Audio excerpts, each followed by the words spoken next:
सारंडा के जंगल में नक्सलियों को खदेड़ने का काम सुरक्षा बल के जवान कर रहे हैं और ताबड़तोड़ कार्रवाई से नक्सलियों में अब डर का माहौल है।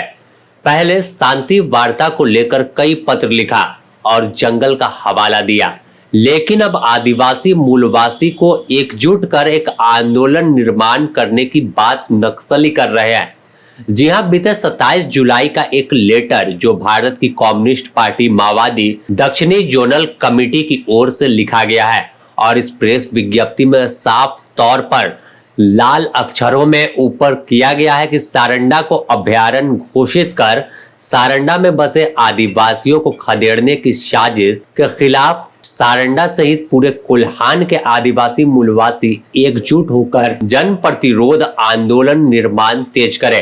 यह इस समय माओवादी लेटर लिख रहे हैं जब सारंडा में अभियान चल रहा है। माओवादी अब आदिवासी और मूलवासी को एकजुट कर पूरे आंदोलन को धार देने की कोशिश कर रहे हैं, जिससे उन्हें ढाल बनाकर अपनी वापस से जो टीम है वो तैयार किया जा सके। आगे फिर बोल्ड अक्षर में ब्लैक कलर से लिखा है कि जंगल पर आदिवासी मूलवासी सहित मेहनतकश जनता का अधिकार कायम करे। प्रिय कोल्हान वासियों, मालूम हो कि ब्राह्मणीय हिंदुत्व फासीवाद भाजपा नीति केंद्र के नरेंद्र मोदी सरकार के निर्देशन में वन मंत्रालय व वन विभाग द्वारा सारंडा वन अभयारण्य घोषित करने के लिए सुप्रीम कोर्ट के पास अनुमति व स्वीकृति के लिए आवेदन और याचिका किया है, जिसकी सुनवाई 3 अगस्त को होनी है।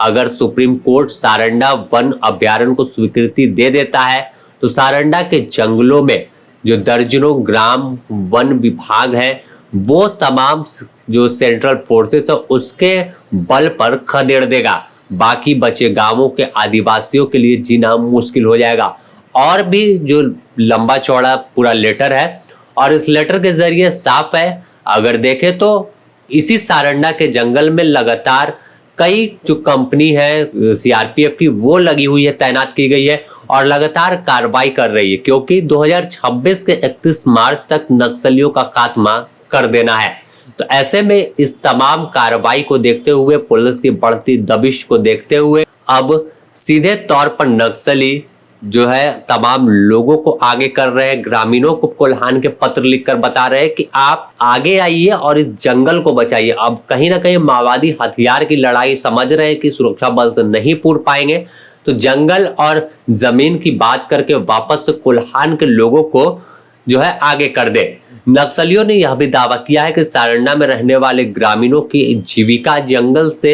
निकलने वाले खाद्य पदार्थ और लकड़ियों से चलती है। सरकार की तरफ जिस प्रकार से सारंडा को अभयारण्य में तब्दील किया जा रहा है और आगे चलकर ग्रामीणों को वन उत्पादन भी नहीं मिलेंगे। नक्सलियों ने अपने पत्र में दावा किया कि सारंडा में ही 19 कंपनियां खदान के लिए 2010 से पहले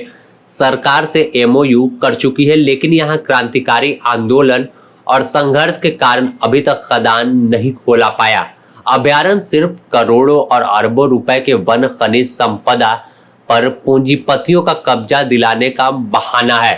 तो अब इसे लेकर भी पूरी तरह से पुलिस अलर्ट है कि कहीं नक्सली छोटी छोटी मीटिंग कर जो स्थानीय लोगों को अगर अपने साथ लेते हैं और कोई आंदोलन की शुरुआत करते हैं, किसी तरह की कोई कार्रवाई करते हैं या फिर